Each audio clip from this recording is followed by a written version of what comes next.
Hello বন্ধুরা, welcome back to my channel বনে music creation. তো আমার আরও একটি নতুন মিনি ব্লগে জানাই সবাইকে স্বাগত।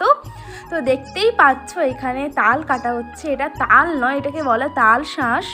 তো দেখতেই পাচ্ছ জেঠুর বাড়িতে প্রচুর তাল শাঁসও হয়েছিল। তো যাদের বাড়িতে আমি গান শেখাতে আসি, তো জেঠু বলছে যে দাঁড়াও, দিলে কেটে দিব, খেয়ে যাবে। কত বড় কাঁধিটা তো দেখতেই পেলে। এদিকে আমার কয়েকটা স্টুডেন্ট এবং স্যারেরা দাঁড়িয়েছি। বলতে বলতেই তাল শাঁস প্রায় কাটা হয়ে গেছে। এরপর একটু মুঠিতে করে ছাড়িয়ে নিচ্ছেন। তো দেখো এরপরেই তাল শাঁসটা বেরাবে। এই যে চোখের মতন দেখতে পাচ্ছ, একটা তাল শাঁসের একটা তালের মধ্যে 3টে শাঁস রয়েছে। তো এই যে শাঁস অনেক বড় বড়।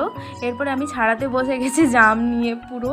দেখতেই পাচ্ছ এরপর ছাড়ানো মোটামুটি একটা কমপ্লিট করতে পেরেছি এবং খেয়েও যাচ্ছিলাম, কারণ এত সুন্দর লাগছিল। এবং আমার স্টুডেন্টদের বলছিলাম কী রে কেমন লাগছিল বল। তো আমার মিনি ব্লগটা আমি এখানে শেষ করছি। যদি ভালো লাগছে লাইক কমেন্ট শেয়ার, চ্যানেলকে সাবস্ক্রাইব করে দিও। টাটা, বাই বাই সবাইকে।